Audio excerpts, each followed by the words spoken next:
Welcome, friends, to Beyond the Crucible, the podcast on which we discuss some of life's most devastating, challenging events and circumstances. We call them crucible experiences, and we talk about them to offer hope and healing that, as painful as they may be, they are not the end of your story. In fact, they can be the beginning of a new chapter of your story filled with purpose and, believe it or not, with joy. And speaking of new chapters, you've joined us in the midst of our special winter series, Burn the Ships. For the next several weeks, and we've been doing it for a few weeks now, we will be talking with guests who've been brave enough to make dramatic pivots, leaving behind safe and familiar lives, asterisk, not everybody's life was safe, and we'll get into that in this episode, but leaving behind familiar lives to do something dramatic, new, life-changing, and here's the key word, significant, facing down and overcoming crucibles along the way. I'm Gary Schneeberger, the co-host of the show, and our host and guide is Warwick Fairfax, the founder of Beyond the Crucible, who has himself set a few figurative ships on fire in pursuit of his vision for a life of significance, which gives him both insights into and compassion for others who have walked a similar path. Warwick, we've had really some interesting guests, some really moving guests on this series, Burn the Ships. And today's guest is no different than that. Is also going to be one that will truly inspire and move people, I believe. Don't you? Absolutely, no question. Very much looking forward to it. And today's guest is Donte Wilburn. And here's his biography as he wrote it. Donte is the epitome of redemption. He's not proud of his past, but his mistakes didn't frame his future. Born in Lafayette, Indiana, Donte's parents came from Gary, Indiana, but could only afford living in a trailer park where Donte recalls fighting the battles of racism and poverty as the only African-American family. During his sophomore year at Harrison High School, a student taught Donte how to sell drugs. In Donte's junior year at Purdue University in 2004, he and a friend were set up to be robbed and killed, and his friend was shot 3 times. Donte was sentenced to work release for conspiracy to deal marijuana. While in work release, Donte worked as an auto detailer for minimum wage, graduated from Purdue in 2005 with honors, and completed his penalty and payment to society, finishing 2.5 years on house arrest. Overcoming such monumental setbacks, what we would call crucibles, a vision was birthed to create vertical mobility in the auto detailing industry and change lives one compensation plan at a time. In 2011, Donte grew sales over 180%. I didn't say that wrong, over 180%, and purchased the company in 2018. Donte loves pastoring and mentoring children and young adults. He recently purchased Legacy Courts and Legacy Sports Clubs, a $6 million venture to further bless children.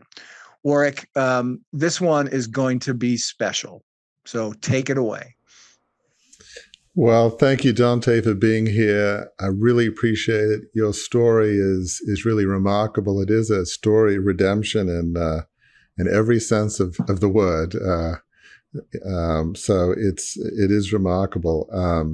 And I love what you do now with your auto detailing business, and in particular, just how you have a real heart for mentoring folks, for younger people. But let's sort of start at the beginning, a bit about your background. From what I understand, you were born in Gary, which for those not in Indiana or Chicago, I think is like suburban Chicago, not that far away from the city, yes. You know. And moving to Lafayette is probably very different. So just talk about kind of what it was like growing up. And it was not easy, you know, just the challenges of, poverty, racism, just growing up in a town that was very different than Gary, where your parents were. So just talk about just that upbringing and what life was like for you in Lafayette. Yeah. So first I want to just say thank you for having me on. I'm anxious to be able to have this conversation with you, Warwick and Gary, and very, very much appreciative to every listener that's listening in. So just want to give kudos to what you guys are doing first. And yeah, so my life basically, I was not born in Gary. My parents actually moved down here and birthed me here in Lafayette, Indiana. And coming from Gary, they just wanted to give us a better life. And so, yeah, we like you said that we grew up in a trailer park. We was one of the only African American families in that whole trailer park. I mean, in the 80s in Lafayette, there was very, very few African Americans. And I kind of laugh now because we all knew each other. So if there was an African American here in Lafayette, I would know their name, who their family is, and everything. And it's not that way anymore. We're much, much more diverse with West Lafayette and Lafayette. But that's how it was growing up. And one time coming up in the trailer park, there was a kid named Dustin. I won't give you his last name, but a kid named Dustin. And we got off the bus together, and he called me the N-word and took off running. And so I'm chasing him, just trying to get to him. Or he gets into his house before I can get to him. And he goes in, and his dad comes to the door, Warwick, and he says, "What do you want?" I said, "Sir, your son just called me the N-word and just ran in here." And at that time, I had to be probably 11, 12 years old. I thought that as a parent, they would like tell me, "It's okay, my son's in trouble." And this guy looks at me and he says, "Well, you are one." And he tells Dustin to come to the front door and you better fight this in. And so we just go. And so he lets his son come out, and we're just scrapping in the front yard. And I mean, I humbly say, as a Christ servant, just a fact, I end up winning that fight in front of his dad. but I say that story to let you know, like, at a young age, you know, you think adults are always good people and they'll do the right thing. And so when it didn't happen, you know, I had to grow up quick. And I can say as a believer now that even though those troublesome things happened coming up in a trailer park, I never held any of that animosity and hate inside my heart. I now understand it was just like a poverty mentality, and we were all struggling financially. And when you have lack of resources, your mentality is just a certain way. But thank God we got out of that location when I got into middle school and high school. We got into a house. I was so happy. We were in Pineview Farms, much better neighborhood. And when you get into a better neighborhood, as I'm grown now, I knew financially that my parents actually are paying more money. Your expenses go up to live in a nicer neighborhood, right? Right. And so money, cash flow actually became tighter in our house. And I seen this kid in the back of study hall counting all of these 20s.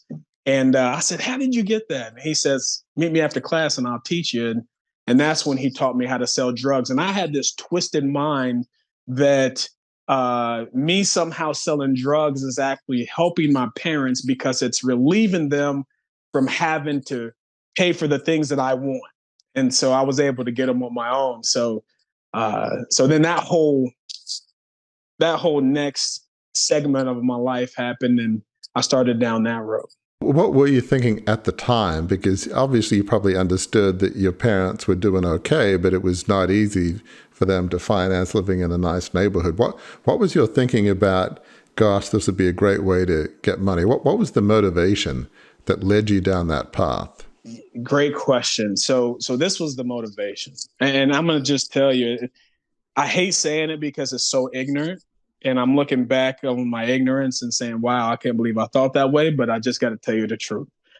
So my thought was, they were telling me in school, get out of high school, go to college, get a great job, buy a house, have a happy family. Okay. And when I'm a sophomore, junior in high school, and I'm seeing, you know, this guy with new shoes, I'm seeing this guy with nice clothes, I'm seeing them going out on the weekends and they're having a great time. And I'm thinking, man, I literally got to wait another 6 years just to have a halfway decent lifestyle that I want now. And so my thought was, if I sold drugs, I can get the things that I want now. And it's so easy and quick that I don't have to actually work a job and have my education suffer. So I still was hitting my books, still doing my schooling, but I figured if I sold drugs, then I can have the things I want. And then my goal was, after I graduate from college, I'd quit and I would have this beautiful job in the future, but had no clue that what I'm doing now can definitely affect my future. That's why I say it was so ignorant. But that was my mentality at the time. So talk about that. You started doing that, and were you, probably a terrible question, were you good at it? I mean, selling drugs, did you kind of do well at that profession? If you know, I did, man. So I started out super small. 1 ounce here, 1 ounce there, and so half of it would be profit, and it was just very, very small when I was in my junior year in high school. And then I started to get better and better and started to get bigger and bigger. And then my senior year, I was like, man, I can really do better. And so I kept going. And then so when I graduated from my senior year, and I understood that I couldn't do this forever, I still had a focus of going to college and getting a good job. And so what I did was, no matter what, when you surround yourself with people that are not doing the right things, you go down. So my grades started to slip my senior year because I was in that kind of atmosphere, and I had a lot of C's and different things. So when I applied to Purdue, I didn't get right in. So I had to go to Ivy Tech first, a small community college, and I focused hard. I got 3 A's and 1 B that catapulted me over to Purdue. I just transferred over. So I get into Purdue, freshman year. And what I realized is, it's shameful, but it's true, is that all the kids on campus wanted to smoke weed. And so I started selling even more. And then when I got to my sophomore, junior year, I said, man, you know what? I can do this really big. And so I got a connection out of California to give me a lower price amount. And I really started doing this big push up into my junior year. But I can say, Warwick, selling drugs is just like smoking cigarettes. Like, people are always trying to quit. And so this whole time I knew it was wrong. I would try to quit and my money would deplete, and then I would sell and get something back. And so I had this like yo-yo of selling drugs until that one day I said, this is my last drug deal I'm going to do. And that's when everything went crazy. When I was going to do one more and I was going to quit. I was done. And that's when everything happened. But before we get to that moment, which is really the turning point in your life, I mean, there's a couple of things. It's obviously you're an entrepreneur. You could say, well, where did you find out you're really good at running a business? Well, selling drugs. You were really good at it, So a tough way to learn that. But you mentioned obviously people can be addicted to drugs, cigarettes, gambling. I mean, a lot of different things. You were maybe addicted to success, the money, if you quit selling drugs, the money's going to go down. You can't buy things, go to places. So talk a bit about that, because people understand being addicted to drugs. They get why that's hard to get off of that. But talk about how, even though you knew it was wrong, and I'm assuming obviously your parents probably had a faith and values, talk about how difficult it is to stop selling drugs once you're there, because that's the kind of addiction that very few people would understand. So the love of money is the root of all evil. So, and you'll see in my story when we talk about it here in a bit, I was running through all of these these flashing lights saying stop, right? But I ignored them, I suppressed them because the main two things is I can buy and go the places I wanted to go with no problem. And when we went out, I was able to be, I've always been a connector of people. And so the life of the party at my house, when we go out, I'm the one that had more money than all my friends around me, right? So I was the one paying for everything. So there's this, I hate to say it, but there's a glory that comes with selling the drugs. And so when you stop, what happens is that glory starts to fade, right? Like you can't buy everybody drinks. You can't have the nicest clothes anymore, right? And when that glory would start to fade away, which was perpetuated by Satan, but when that glory would start to fade away, I would want to jump back in it. So that was the addiction. It was the glory and the lifestyle that it provided. And to be honest, I used to smoke marijuana, and I, oh my goodness, I stopped smoking just because I said I could make more profit if I sold more of this and stopped smoking it.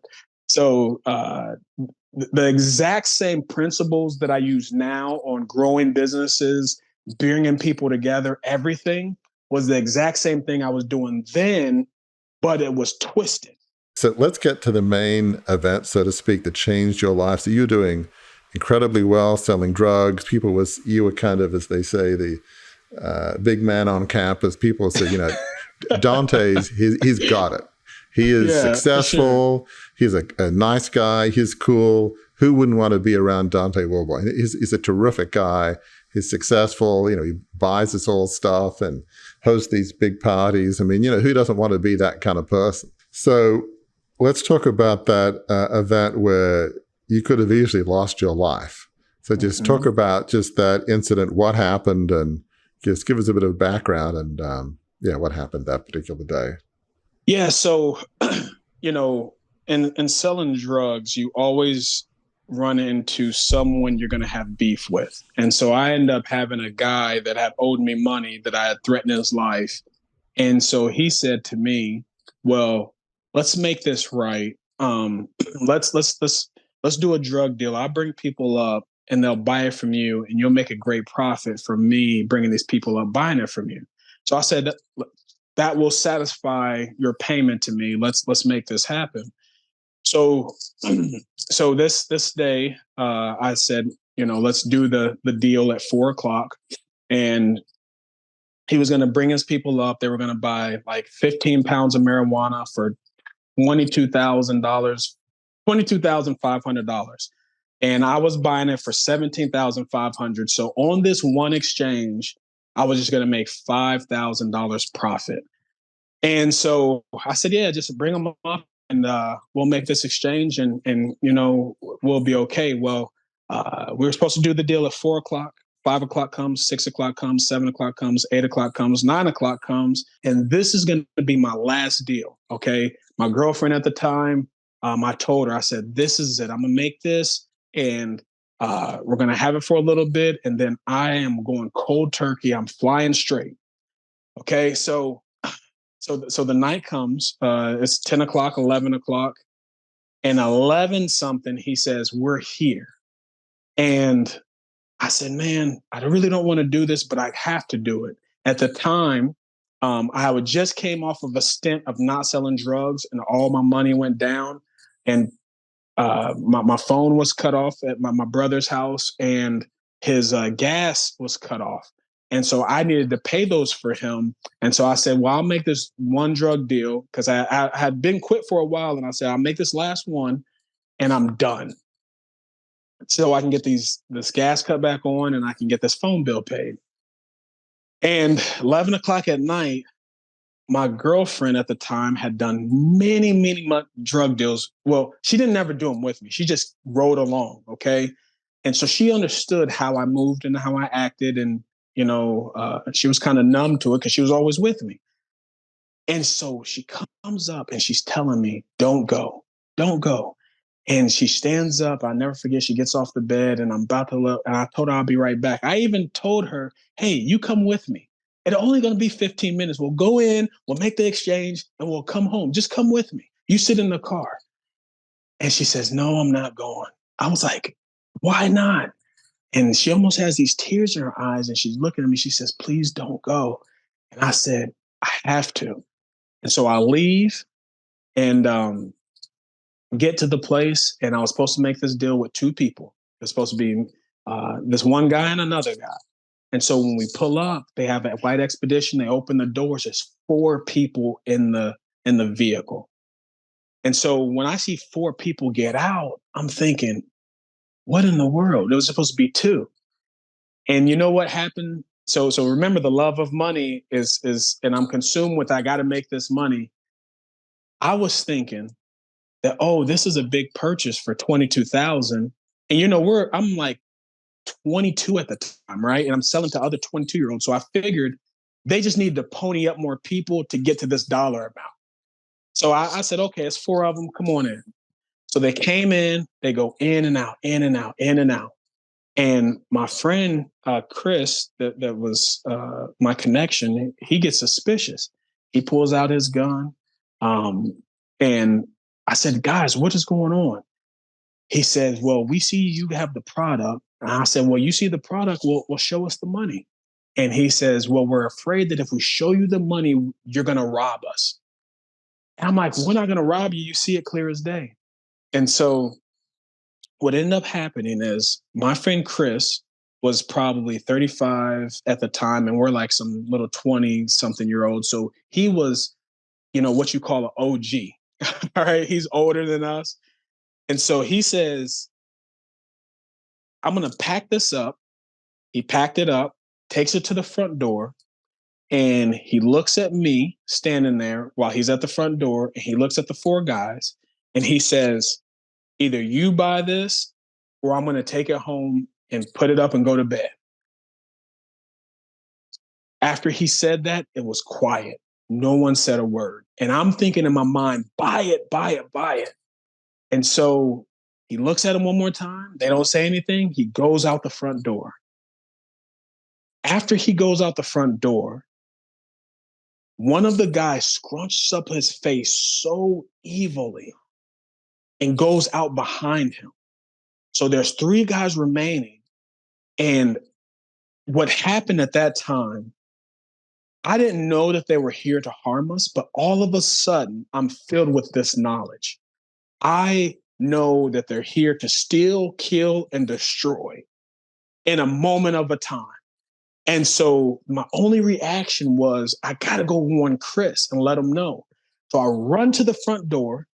I go to open it and I'm frozen. Literally, my hand is frozen. I can't move. And I hear all the gunshots. Boom, boom, boom, boom, boom, boom. They go off. I run upstairs. And guess what I was going to do when I ran upstairs? Gary, take a wild guess. What was I going to do when I ran upstairs? What would you think? You were going to grab the drugs and get out. Okay, good guess. But really what I was going to do, I was going to hide underneath the bed. That's all I wanted to do. Okay. All I knew to do, I hear the gunshots out front. I run upstairs and I just want to hide underneath the bed until this all goes over.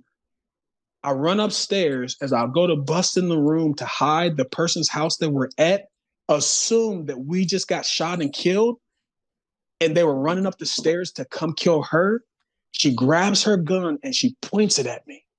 And I bust in, she points it at me. And I was like, whoa, it's just me. I run downstairs. I go out the back door. And as I go out the back door, there's a gun at my head. And I don't know who it is. I'm like, whoa. And I look and it's Chris. Chris got shot 3 times out front, comes around the back. And as I'm trying to go out, he's trying to come in. He pulls a gun on me. And he comes in, collapses on me. And he says, I'm hit, but I don't know where. And he's bleeding. And he gives me his gun because he's losing blood. He's losing his strength. And so I hold him up with one hand. The girl comes down, says, I called 911. The police have said they'll be here in a few minutes. Take this gun. It's unregistered. You got to take it and get out of here. I take her gun. I take his gun. I got 2 guns in one hand. I'm holding him up with the right hand. I'm go out the back door. And all I could envision was someone coming around and just finishing both of us off. I thought they were just going to come kill us both. Well, that didn't happen. I seen them pull off an expedition. I go out front. I set Chris in his car. As now I'm setting Chris, in my car, as I'm setting them in, I drop both of the guns. And as they twirl to the ground, boom, they go off one more time. And Chris asked me, did you get hit? I said, no, I'm not touched. So I pick the guns up. We pull out. As we're pulling out, I'm driving very slow. Cops are blazing past us. Mm-hmm. I got this weird looking car. And I'm almost past the last police officer. I'm on 10 and 2 just trying to make it out. The last police officer looks over at me, turns on his lights, and makes a U-turn. We throw the guns out. They pull us over. They take Chris to the hospital. They take me down to the station. Now, in my junior year of college, I had an 8 a.m. exam in the morning. And I kept telling the cop, get me out of here because I go to Purdue University. I got an exam at 8 in the morning. And I made this big lie up. They ended up letting me go. And from there, my whole life changed forever. After that happened, what was going through your mind? So what happened was 3 days straight, I did not sleep. So much anxiety. I was afraid that my mom was going to get killed, my mom and my dad, because they knew where they lived. They knew where I stayed at my brother's house. I was afraid that my brother would get killed. My girlfriend going to work, would they kill her? And so literally I slept every night with a gun under my pillow. And if there was a cat that stepped on a twig, I was at the window with a gun under my pillow. Gun at the window. And after 3 days of being so confused, what I did was said, you know what?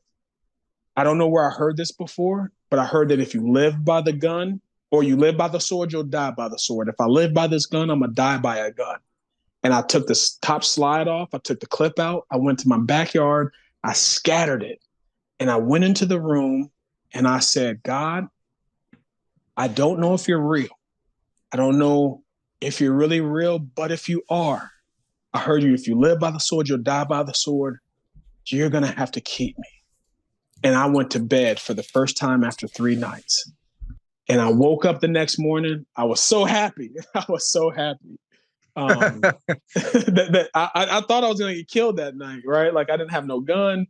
That was my protection. And I woke up that night and things really, really turned after that. And that, for a series that we're calling Burn the Ships, right, Donte? That seems to me like the period that at that moment you figuratively struck a match and you burned the ships that you had known. In a sheet that you filled out for us when we asked you what prompted your burn the ships moment, you said this. You said, well, my choices were either suicide to end it all or because I just made a huge mistake, or dig in and pull myself out and pull myself in. Though, there's a reason why the word recidivism is a word, because people who are in bad situations, even when their life is, are threatened, that's all they know, and they go back to that. You did indeed put a stake in the ground. You did indeed set your ships on fire, and you did indeed work a new path to a new destination. You did finally, right, what you said was so hard to do, stop doing it. You quit several times, you said, when you were selling drugs, and then you ran out of money and you sold them again. This was the moment where you finally stuck by it, where you did indeed light those ships on fire. I am no longer someone who sells drugs. I'm not, you weren't really sure what that was going to be. I didn't have a clue. Whatever it was going to be, right, whatever it was going to be, you felt this need. You were going to follow God. You felt this calling, and you went and pursued that. And that is, what was the next thing that happened that got you on a course to keep your back completely turned on those ships that were still burning behind you? No, you hit the nail on the head. I appreciate that, Gary. So the next thing that I did was I said, okay, I'm going to start going to church a little bit, dibbling and dabbling in church, trying to figure out, what's really going on with my life. And then what happens is, like, after a month later, it all comes out on the news, all on WLFI, all the news channels. wanted Donte Wilburn for conspiracy to deal marijuana, and they had the whole story of the shootout, who set it up, what happened. And so my mom calls me. She comes over to the house. She says, Donte, you're in big trouble. They have you all over the news that you're facing 8 years in prison. And she's super embarrassed. My dad is super embarrassed, going to Purdue University. And so we had to go get a lawyer. And after we got the lawyer, I went home to my brother's house, and I'm sitting there and I'm contemplating suicide with my mom sitting next to me, and tears are rolling down my eyes. And she can tell that I mentally am tore up because I made it past, okay, I'm living by this gun, and I survived that. And now I'm facing 8 years in prison.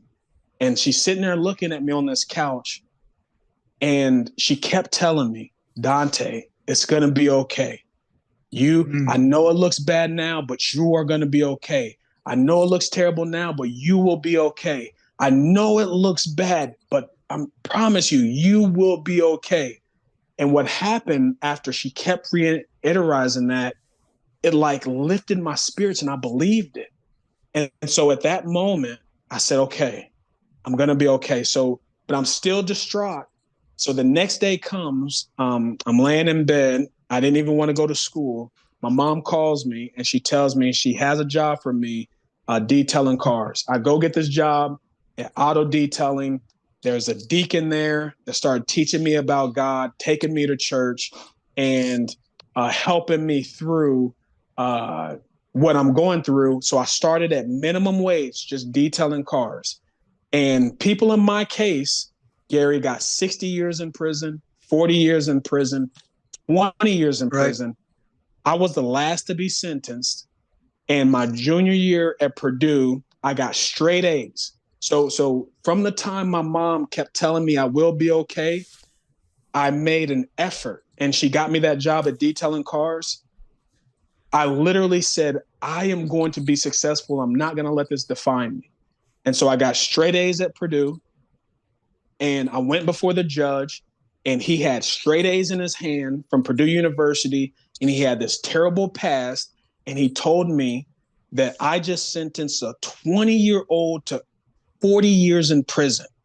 Do you think I'm going to let you off? And I tried to justify it about, hey, I was born, with not much money and different things. And he got mad at me. And he looks at me and says, who do you think you are? Do you think that you're Robin Hood, rob from the rich and give to the poor? And I didn't know what to say. So my pastor raises his hand, goes up there, talks with the judge. They start talking. He looks at me. And says, what am I going to do with you? You're going to church. You got a pastor. You're getting straight A's in school, but you did this god-awful thing. I looked at him in tears. I said, Judge, just give me one chance. Please just give me one chance. And he said to me, I'll give you your one chance. I'm going to sentence you to 3 years in community corrections. You got to go to jail. You only can get out to go to school and to work, and you got to live in that jail. And if you cannot get in any trouble again, then he says, if you get in any trouble again, I'm going to throw the book at you. I'll never forget that. And I said, give me the one chance. So he gave me the chance. I still had to go through community corrections. I had to be in that facility and only get out to go to school and to work. But I ended up graduating Purdue University while in work release. A lot of listeners are listening and thinking, for every Donte Wilburn, there's a bunch of other people that take a different course. I mean, was it that moment when you sort of felt like I should be dead? I mean, there's many that would just keep going on and be in jail for decades or be killed by some other drug dealer. Mm-hmm. As you look back, it's like, well, why me? How come that happened? Is there any, other than this divine intervention, is there any reason that can explain why you made that change? Because there's a scenario where Donte doesn't make the change. It's easy to say this is my last drug deal, but how many times do people say this is my last drug deal and it's not, right? Yeah. Gary, and they don't burn their ships like you burned your ships. They don't burn their ships like you burned your ships. Indeed. Yeah. So here's the $1 million. Okay. And burning the ships. When I realized that I should have been dead, the judge gave me grace and God gave me grace. I got a human that he clearly gave 60 years, 40 years, 20 years, but he looks at me and says, I'll give you 3 years community corrections to see what you can do with it. Once I realized how big of a feat that was, I get out, I'm off of it. I'm done with everything. And I'm gonna tell you what happened is my friends, my brother, all of them, they said, Donte, you're off of everything. Come on, let's go out tonight. And I was like, He's like, come on. But they pressured me in. I went to the club one night and I'm looking and I'm seeing all of these people. And literally I go out of that club and I go sit in my car all by myself. And everyone's asking, where am I at? What are you doing? You just got off of everything. And I said, I'm done. I went home and never again did I go to another club. Did I all of my friends were so mad at me. I never talked to really any of them again. And I dove hard into changing my life. And so I got really focused in this auto detailing. End up buying the business. And I can tell you, this is the truth, that just 2 years ago, it's like I was separated, focused on this drive of focusing on going forward. I had to get rid of all my friends and those bad associations. And just 2 years ago, have I started going back to them because I'm in a place after 20 years where they can see the fruit of what I've done and the lifestyle I live. And some of them are still in the same place that I left them 20 years ago.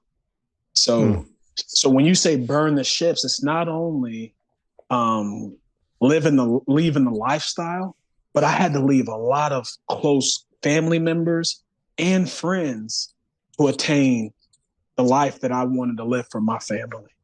I got myself in this pit, and in order to get myself out, I had to come up with this plan and this ladder.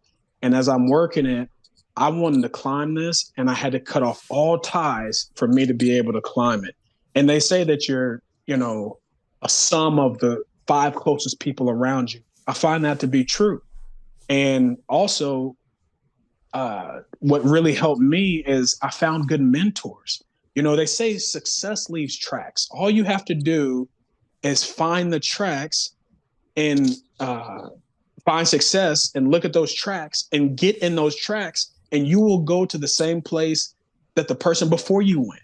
And so I started to learn those things, and I found good mentors, and I started to, what they did, I just emulated and copied, and I got in those tracks, and it was very opposite of what I was taught in my previous life. But that was the big thing, man. I cut everything off. I got in these tracks that of these mentors that I found, and I stayed on that over a duration of time.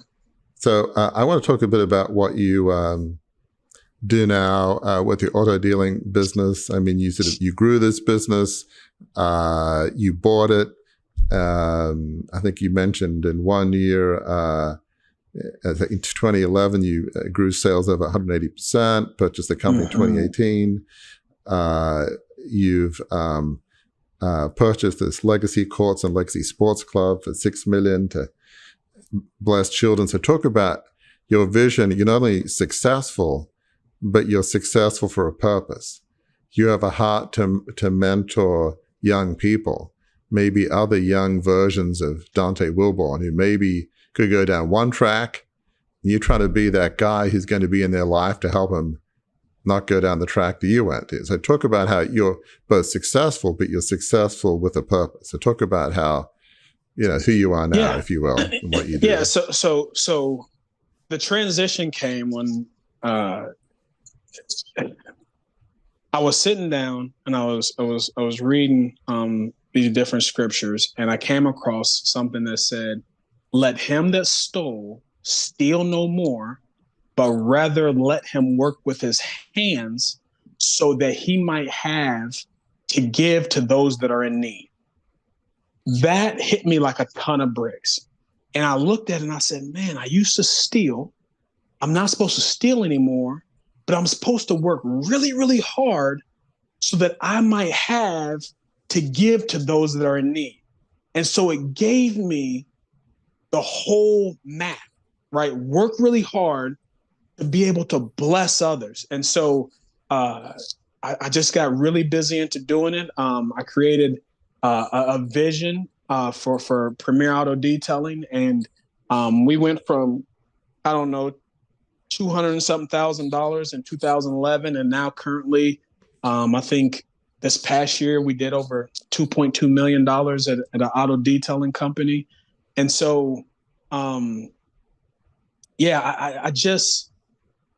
created this vision that and our purpose and our I can tell you what it is. It's servanthood and creating joy and happiness through professional auto detailing and window tinting services. So my philosophy was, how can I help as many employees that work under my umbrella, and how can I bless as many customers that we touch? And when you take employees and customers, those two things are really just people, right? And that's been my main focus in business, is serving both sides of these people. So we have 2 auto detailing businesses here in Lafayette. We do auto detailing, window tinting, remote starts, vehicle wraps, all kinds of cool stuff. And then in 2020, we opened one in Kokomo, which is doing great. And then Legacy Courts came up because my kids were in basketball, and they said, hey, do you want to buy this place before it gets turned into something else? And so we bought into that. And I just was so happy that I can bless more kids with that in sports. And work, what I'll tell you is sports, the reason why I really like it so much is because it gives you disciplines in life, right? Me hiring, 17 to 25-year-olds inside of Premier Detailing, I realize I get a lot of them and they don't have discipline. They don't even know how to take, someone yelling at them, right? And so, so that's what I felt like sports would do. If I can get as many kids in it, they understand when a coach says, get over here now, run as fast as you can, go and jump. They start to get this discipline of being spoken to and actually carrying out the order, right? And which is so much needed to be successful in business. So really, Warwick, I'm gonna be honest, man. I really am just speaking to my 17 to 25-year-old self when I wrote my book. And I took 10 chapters and I dumped. What was happening was everyone was asking me, how did you do it? How did you do it? And I could never tell them in a few minutes. And so I wrote this book and I put all of me into it. And if they obey the strategies in the book, they too will be successful. But I'm just basically talking to my younger self. This is a great time for me to jump in as the as the color commentator and pull some balloon strings together about what we're talking about. First of all, I have to address not the elephant in the room, but the hoodie in the room. Oh. Donte, your hoodie says Hope Dealer. Now, what you've just described is how you're offering hope to those who work for you. But what you cannot have any idea of is that Warwick has used that phrase. We at Beyond the Crucible are dealers in hope, that your worst day doesn't have to define you. He has used the phrase, we are dealers in hope, on multiple occasions. That Really? is a remarkable thing. If you look right now, listener, if we've made a video clip of this, or if you're watching on YouTube, watcher, you can take a look at Warwick. You can take a look at Donte and think these two guys got nothing in common. Guess what? They're both hope dealers. That is fabulous. That's the kinds of thing that happens when you help people get past their worst day. So that's sort of the first point I wanted to make, is that you're both hope dealers. The second thing, when you first started talking to us here, Donte, when you first started talking to us, you said this, that when you were in school, that kid who taught you how to deal drugs, people were asking him, how did you get that? He had things, how did you get that? When you and I talked about you being on the show, you said the young people who work for you at your auto detailing shop say to you often, how did you get here? How did you get those things? And I think it's just poetic that the very questions that led you down that life that you should not have gone down, that you realized jeopardized your life, those very same questions are now what you're pouring into those people to whom you deliver hope. Wow. What's your response, your reaction to that? Well, I'm going to be honest, I've never even thought about it. I've never thought. That's the exact question I asked him. How did you get here? And that's the exact question they asked me, but the responses and the trainings are completely different, right? Like I'm teaching them something completely different than what I was taught. And the destinations are different. Yeah, of course. Yeah. Wow, man. Thank you for pulling that out. I'm probably going to meditate on that for days to come. That is very poetic. Wow. And I'll add one more thing, since you've mentioned it a couple of times. The book is still in process as we're recording this, but the book is called What, and when's it coming out, so that people can know how to get their hands on it? Because you've indicated there's a lot of stuff in there that does indeed offer hope, that does indeed deal hope to folks. So what's the title of the book, and when can people expect to get their hands on it? The title of the book is Born Hungry. You Were Made for More. So the whole premise was, when I was born, everyone's born hungry for something, right? And then knowing that somehow as we grow in this life, we settle. And I settled for, doing, being a silly drug dealer, right? And so we settle for things, and then something has to shock us to realize that you were made for more. Go figure out what it is. And so that's what my book is about, is really a jolt or a shock. Really, I wrote it to people graduating high school and people graduating college to hit the ground running, to be successful. That's really, really who I wrote that to. Yeah, I mean, that is really profound what Gary has brought out, that you're at a moment in your life, sophomore in high school, and you ask, gosh, how did you get there? And if somebody had given a different answer, somebody said to you, Donte, it's about faith, it's about having a core set of beliefs, it's about working hard, don't take the shortcut. Maybe you would have listened, maybe you wouldn't, but the course of your life could have been radically different, right? Mm-hmm. If you'd had a Donte Wilburn in your life, somebody, let's say, maybe a bit older, 10, 20 years older, it's unknowable. Would you have listened? We'll never know. You'd like to think you would have, right? You'd like to think.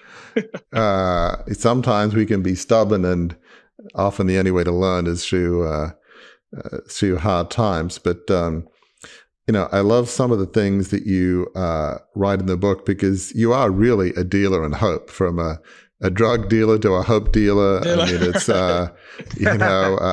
hope is eternal. There's eternal consequences of hope. It's not something that's going to run out. And I love some of the things that you say in your book. You say, I'm here to say that no matter how monumental the setbacks are, never give up. While there's breath inside your lungs, there is still hope. And I love this next sentence. I found that my darkest time was the beginning of my best times.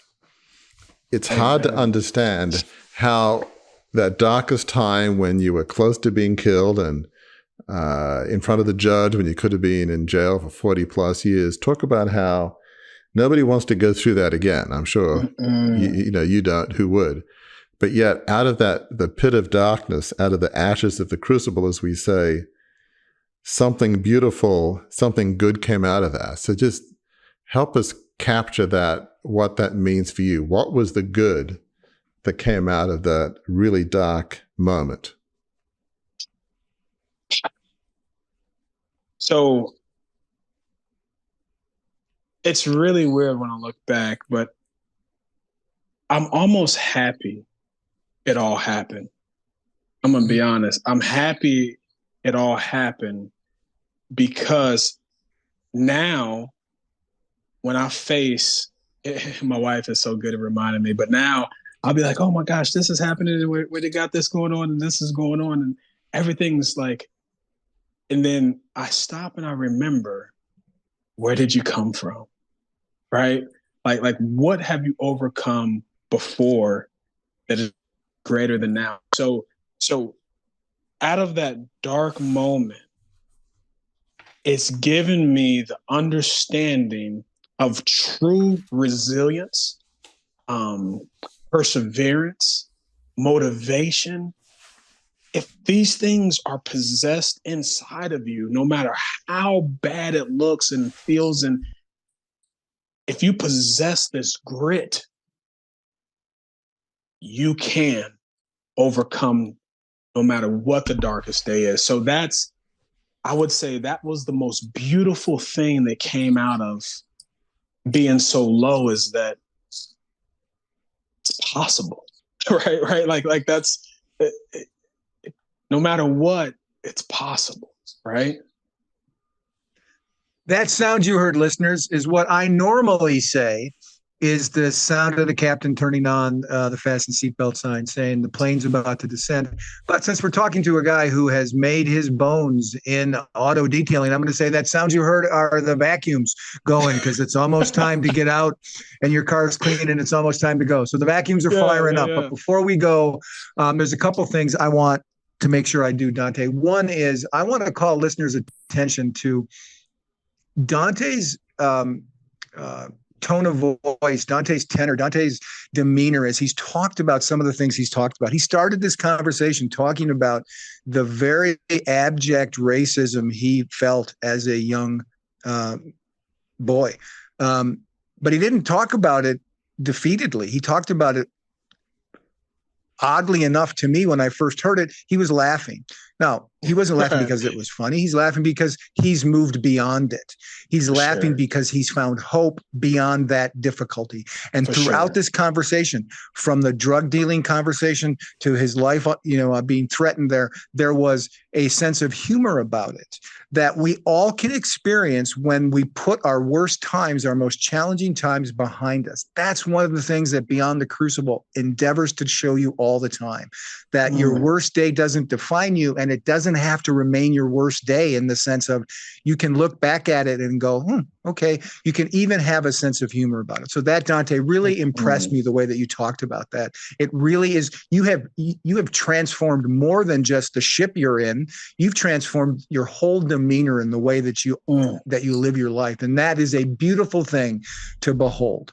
The other thing that I'll do before I let Warwick ask the final question, which is always his prerogative as the host of the show, is to give you the chance to let our listeners know, how can they find out more about your business, about you, about your book? Where's a good place to find everything Donte Wilburn on the World Wide Web?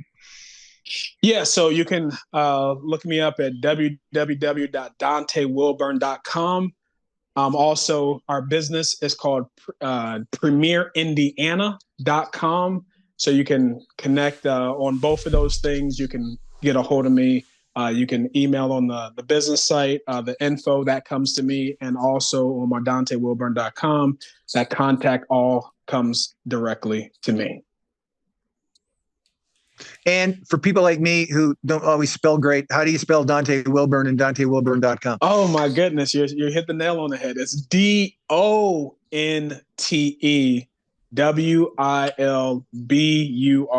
So yes, I'm Donte, not A. All right. Warwick, take it away.